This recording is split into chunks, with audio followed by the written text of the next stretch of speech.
A Tragic Legacy, Reflections on the 80th Anniversary of the Atomic Bombings of Hiroshima and Nagasaki. This week, the world bows its head and holds its breath.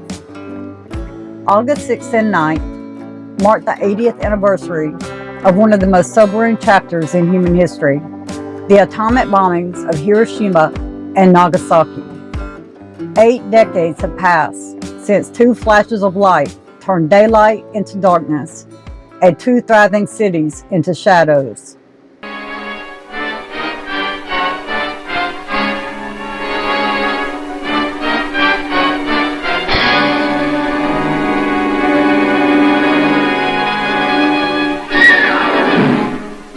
This tale of 2 cities begins in New Mexico, in the darkness of a desert morning.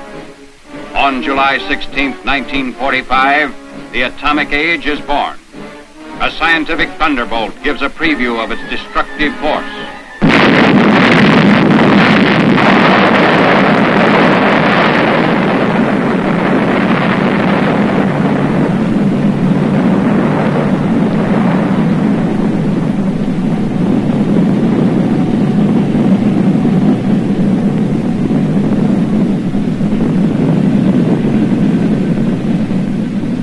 From the instant of that first blast until Hiroshima vanished from the list of living cities, closely guarded plants in New Mexico, Tennessee, and the state of Washington continued their work to shorten the war.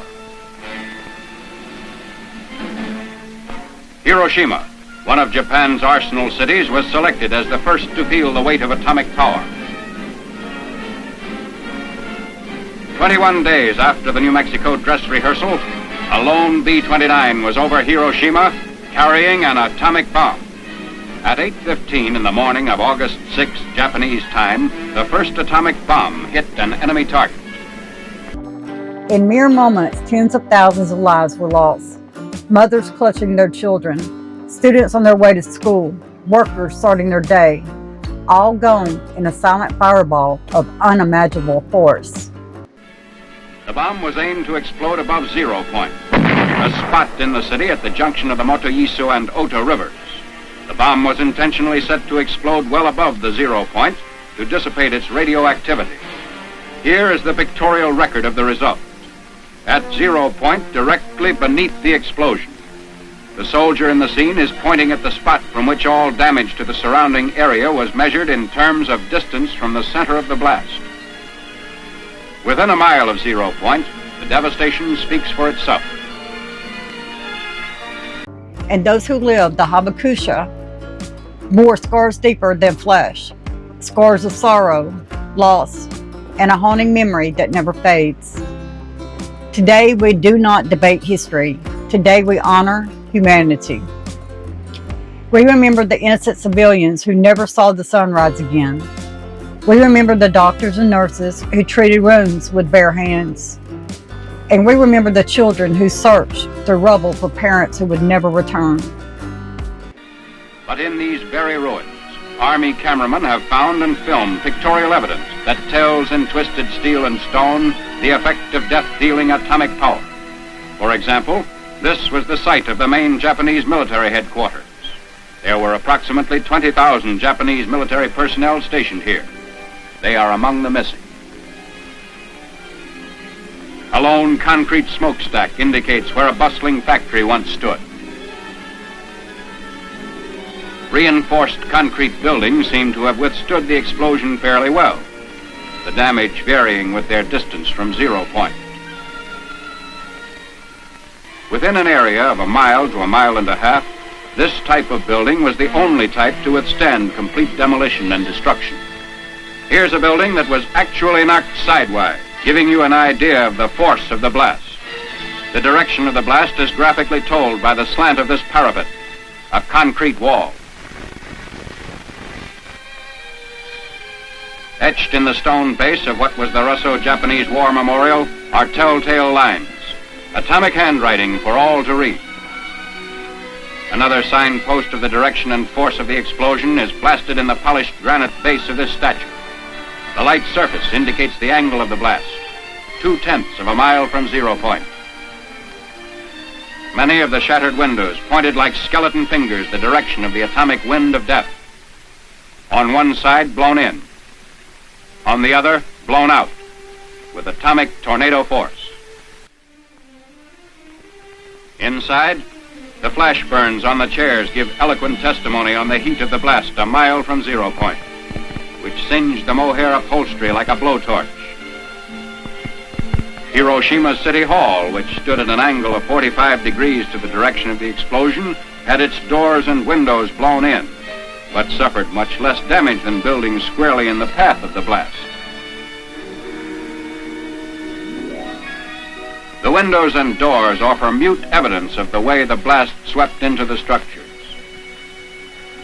The destructive circle within a mile from 0 point had a few notable exceptions, mainly reinforced concrete. On the edge of the area of greatest damage was a landmark, the Red Cross Hospital, which never ceased functioning, although it sustained damage. Today, it dominates the desert of a debris that was Hiroshima. Another notable exception to the general demolition was the Higashi Railroad Station in East Hiroshima, a mile and a half from the center of the blast. This building, however, suffered extensive damage. The twisted steel beams and concrete wall show the effects of the tremendous concussion.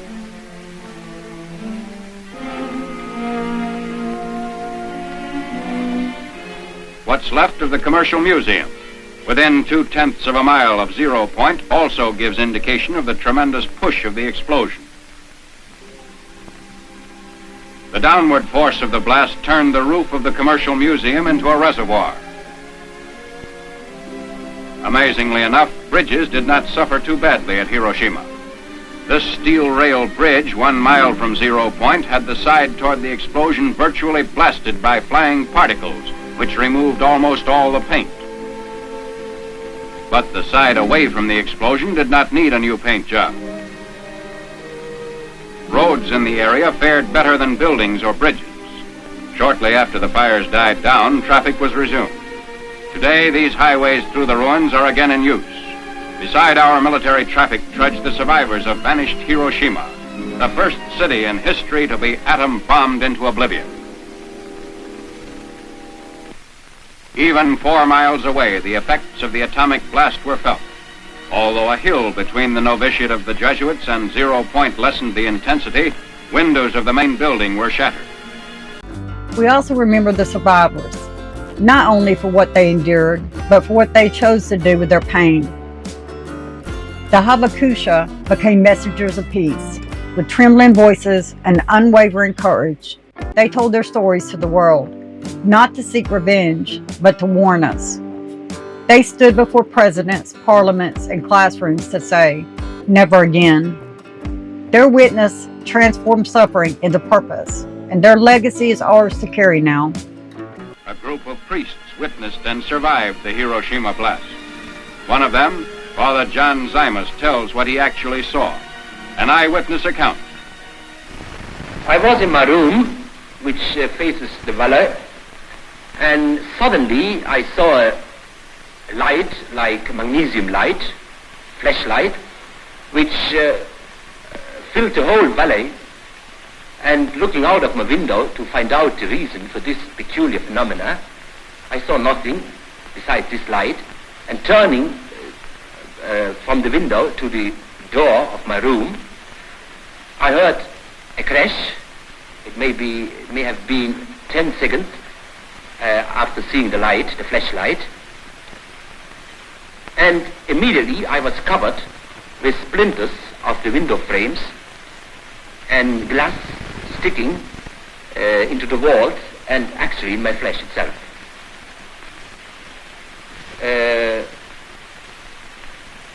After a while, we saw a procession of people coming from the outskirts of the city up the valley.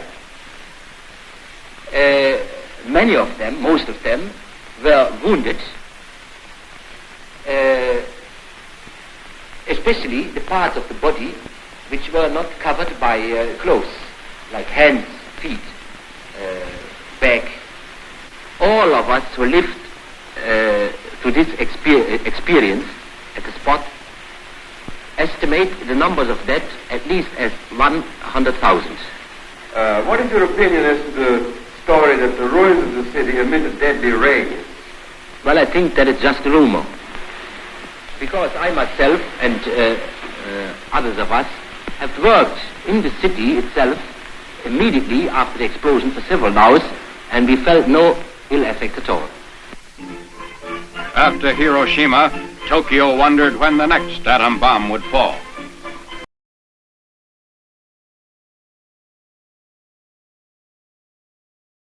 They did not wonder long because the president delivered an ultimatum: surrender or face complete destruction. The Japanese ignored the ultimatum. It was evident that atomic power to break the enemy must become the tale of two cities. Nagasaki was selected to become target city number 2. Exactly 3 days after Hiroshima, a B-29 set out for Nagasaki. Instructions were precise. To the north, Japan's greatest torpedo plant. To the south, steel and arms works were located in the heart of the city. The bomb was aimed midway between the two plants to cause greatest possible damage.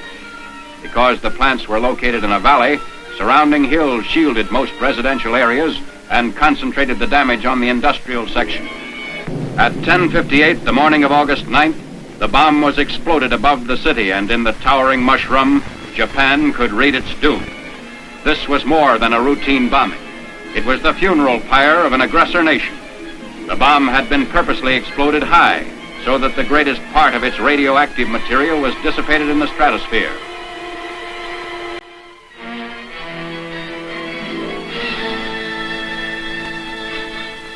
From the air, the skeletons of the Mitsubishi plants made evident that Nagasaki's war-making power was totally destroyed.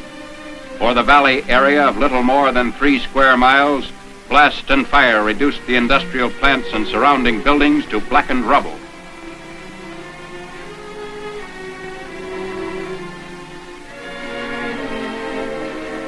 The Mitsubishi Steel and Arms Works extended almost a mile in length. Before the blast, these were modern buildings constructed like our own American factories. Closer examination of the ruin shows the same complete destruction that characterized the ruins of Hiroshima.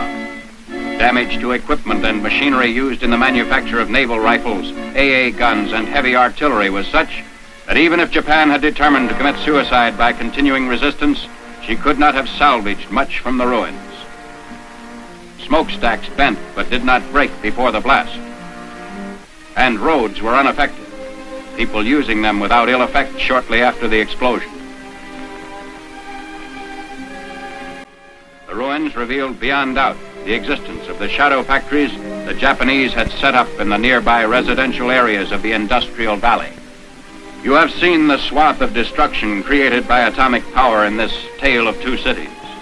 The world's greatest minds in science, statecraft, and military matters are wrestling with the problems created by the atom. On this spot, outlined in stone, is a figure representing the average man, regardless of his race or creed.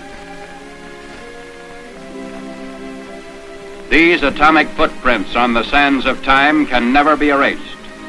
They point a path which leads to unparalleled progress or unparalleled destruction.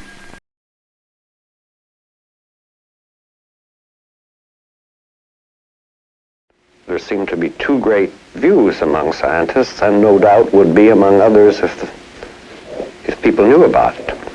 On the one hand, they hoped that this instrument would never be used in war, and therefore they hoped that we would not start out by using it. On the other hand, they hoped, or other people hoped, that it would put an end to this war, save countless lives, put an end to a butchery that had been going on for many years and had been marked by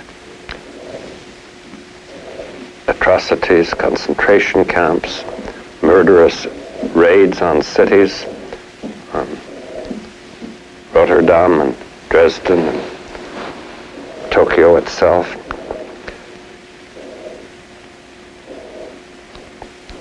And that on the whole we were inclined to think that if needed to put an end to the war and had a chance of so doing, we thought that was the right thing to do. We knew the world would not be the same. Few people laughed. Few people cried. Most people were silent. I remembered the line from the Hindu scripture, the Bhagavad Gita. Vishnu is trying to persuade the prince that he should do his duty, and to impress him takes on his multi-armed form and says, "Now I am become death, the destroyer of worlds." I suppose we all thought that one way or another. Yes, the world in 1945 was different. The decisions made then were forged in the crucible of global war, shaped by urgency, by fear, and by the desire to end a brutal conflict. But the consequences of those decisions remain with us, etched into our moral conscience, radiating through generations. Today, the world still faces the threat of nuclear weapons. The arsenals remain, and the tensions persist. And so the question stands, 80 years later, have we truly learned? Let us not wait for another mushroom cloud to answer that question. Let this anniversary be more than a memorial. It must be a mandate for disarmament, a mandate for diplomacy, and a mandate to teach our children not only what happened, but why it must never happen again. As we remember Hiroshima and Nagasaki, we are not merely looking back at tragedy, we're looking forward with responsibility. The responsibility to listen to the stories of the Hibakusha. The responsibility to hold our leaders accountable. And the responsibility to build a world where power is measured not in megatons, but in mercy. So let us carry forward the names of those who perished. Let us honor the strength of those who survived. And let us pledge, each of us, that we will never again let humanity walk that path. And I have a slideshow of some of the victims of these bombings in the video. 80 years ago, the earth trembled. May our voices tremble today, not with fear, but with purpose. Let us be the generation that turns memory into movement, that transforms tragedy into transformation, that ensures the light of peace outshines even the darkest shadows of war. Thank you for listening, and I hope you enjoyed the slideshow.